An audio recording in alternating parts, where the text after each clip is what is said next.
Eh bien le bonjour à toutes et à tous, mesdames et messieurs, c'est Oshio9 et aujourd'hui au programme un petit tuto sur tout savoir sur Mblox pour devenir un joueur pro.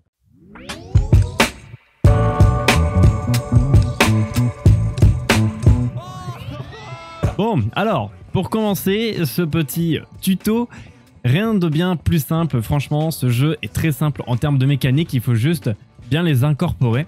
Je vais tout vous expliquer dans tous les cas dans cette vidéo, ne vous en faites pas. Et je pense que je suis le seul français à faire ce genre de tuto, en tout cas sur Mblox, je sais pas, j'ai pas forcément vu, je vous avouerai, je regarde pas forcément de tuto sur ce jeu. Enfin bon bref, du coup on est parti avec la première mécanique, la mécanique la plus simple du jeu, c'est le dash, comme vous pouvez le voir à l'écran, comme ceci. Pour faire ceci, c'est simple, il faut sauter en même temps du coup de courir, donc vous faites juste comme ceci, donc vous appuyez sur votre shift et votre touche espace, et ensuite en même temps que vous êtes en l'air, vous allez pouvoir appuyer sur C. En gros, C c'est la touche pour s'accroupir et pour faire un dash tout simplement au sol, mais en sautant, ça vous fait un dash en même temps en l'air, donc vous pouvez faire des dashs au sol et en même temps en l'air. Alors sachez que vous pouvez pas le spam, donc là par exemple je le full spam et vous voyez que je le fais que de temps en temps. Donc il faut avoir le timing. Maintenant c'est vraiment très simple, hein. Je peux vous conseiller également de mettre une macro sur votre souris par exemple. Une macro, alors pas forcément une macro mais de binder une autre touche, par exemple une touche pour accroupir, donc C sur votre souris, comme ça au moins vous n'êtes pas obligé d'appuyer sur la touche C. Ça c'était vraiment l'astuce vraiment de base, le dash en l'air. Je sais qu'il y a pas mal de personnes qui l'utilisent pas en game et je trouve ça vraiment dommage parce que c'est une mécanique que, à partir du moment où vous la connaissez bien, littéralement vous la spammez toute la game, hein. Donc si vous voyez beaucoup de personnes faire ça dans votre game, c'est normal. C'est parce que c'est une mécanique qui vous permet de prendre beaucoup de hauteur, beaucoup de vitesse et de tuer après vos ennemis directement. Ok, du coup pour le prochain move, ça va être un move comme vous avez pu le voir juste avant, le petit cut sous vos pieds. En gros, quand vous cuttez sous vos pieds, eh bien ça vous fait un petit saut comme vous pouvez le voir ici. Donc là je vais sauter normalement, voilà. Vous voyez la hauteur à peu près. Et là je vais sauter, enfin je vais pas sauter mais je vais juste faire un coup de mêlée sous mes pieds et vous voyez que on peut vraiment monter assez haut avec ça.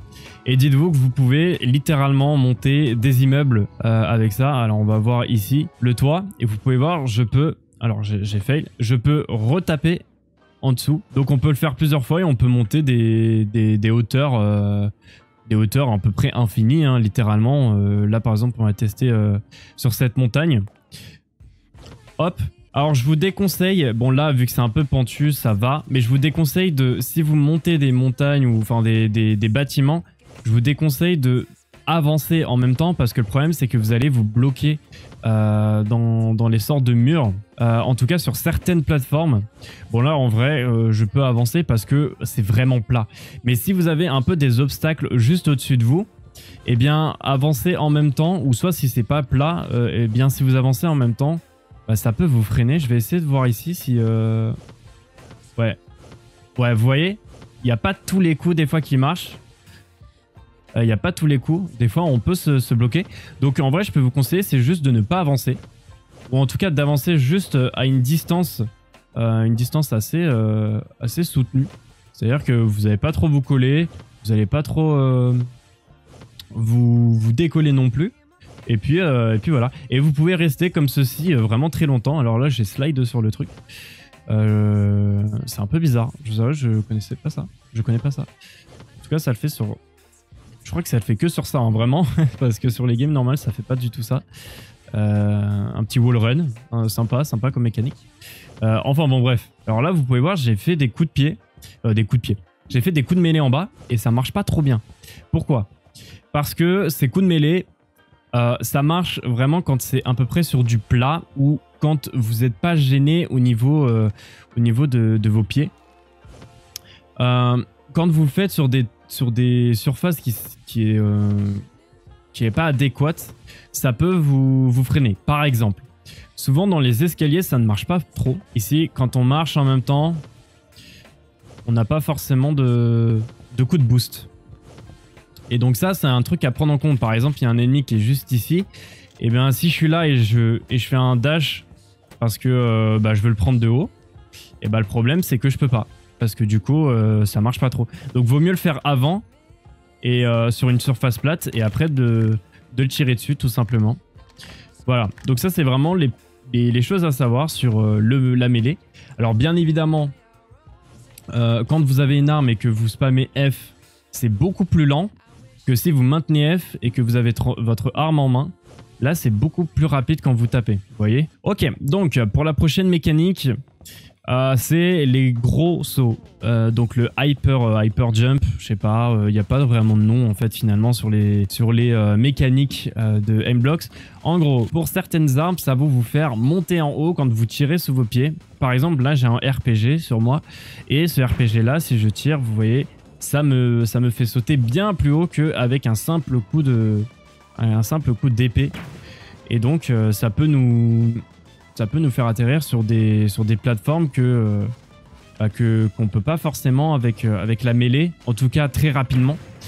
Donc ce qui est plutôt pas mal avec le RPG, et ce que je peux vous conseiller surtout, c'est par exemple, il y a plein d'ennemis qui sont ici, vous voulez prendre la hauteur mais en même temps vous pouvez faire des dégâts, et bien vous faites ça, et en même temps vous prenez la hauteur et vous faites des dégâts en même temps, donc ça fait 102 dégâts avec le RPG, ça fait pas mal de dégâts. Et donc du coup, cette mécanique de faire des dégâts tout en bougeant avec votre RPG, etc. Dans tous les cas, je vous mettrai quelques clips qui démontrent un peu plus en temps réel, en game, ce que je dis et ce que je vous fais apprendre. Comme ça, au moins, vous voyez comment ça se passe vraiment en game. Bien évidemment, il n'y a pas que le RPG qui peut faire ça.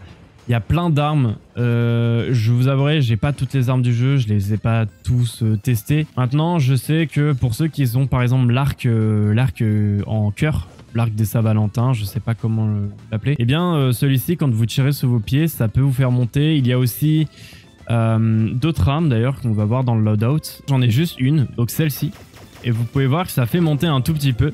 Alors, c'est quelque peu différent quand même du RPG, c'est-à-dire que il faut être proche d'une surface. Donc par exemple, par rapport à la mêlée, eh bien, vous pouvez toujours monter comme ça. Et vous voyez, avec cette arme, c'est vraiment efficace, je trouve, de monter les plateformes. Et en plus, vous faisiez des dégâts en même temps de monter. Donc ça, c'est vraiment bien. Et vous voyez la vitesse à laquelle on monte. On va essayer de voir sur la montagne. Donc vous voyez... En moins d'un chargeur quand même, on monte toute la montagne. Et donc ouais, ça c'est vraiment intéressant cette arme-ci si vous voulez avoir beaucoup plus de mobilité. Maintenant, je vous avoue, je la joue pas forcément, je la trouve pas très forte en tout cas. Disons que la hitbox des balles touche très peu les ennemis et c'est vraiment dommage. Mais en vrai, c'est une très bonne arme. Bon, après, il faut l'avoir. Il faut l'avoir, mais en arcade par exemple, il y a le Supernova qui vous fait monter, le China Lake je crois. Après bien évidemment tout ça c'est à vérifier. Le Boomer normalement ça vous fait monter, ou je sais pas pour le Boomer, je crois que c'est sur Arsenal mais pas sur M-Blocks. Dans tous les cas, je vous laisserai tester vraiment tout, enfin si vous avez des armes etc que j'ai pas forcément cité en exemple qui peuvent vous faire monter. Testez et puis vous verrez si ça vous fait monter ou pas. En tout cas, tout ce qui est explosif, c'est très probable que ça vous fasse monter en l'air. Donc voilà, donc le RPG, le Ion Pistol, le China Lake, le Supernova. Et je crois que j'ai à peu près tout dit. C'est la plupart des armes qui peuvent vous faire monter à ma connaissance. Si vous en avez d'autres, n'hésitez pas, les commentaires sont là pour ça. Ok, du coup les amis, je pense que ça va être à peu près tout pour ce tuto. Vous voyez, c'est vraiment très rapide. Il n'y a pas vraiment grand chose à apprendre maintenant. Il suffit de les mettre en pratique en game et d'aller très vite surtout. Donc le but c'est vraiment de devancer vos adversaires en rapidité, en aim, en tout, à rouler sur vos games et gagner pratiquement toutes vos games finalement. Et puis voilà les amis, c'est la fin de cette vidéo. J'espère qu'elle vous aura plu. N'hésitez pas à le like, l'abonnement, le partage, ça fait ultra plaisir et ça aide beaucoup, surtout pour les petits créateurs comme moi. N'hésitez pas, si vous êtes nouveau sur la chaîne, à regarder mon contenu. Je fais pas que des tutos et je fais pas beaucoup de vidéos sur Roblox d'ailleurs. Je fais principalement des vidéos sur des animés où j'en présente et également des best of live à côte humoristique, on va dire. Et puis voilà, j'espère que mon contenu vous plaira et j'espère que cette vidéo vous a plu. Nous, on se dit à la semaine prochaine, jeudi à 10 h pour une nouvelle vidéo. Tchuss!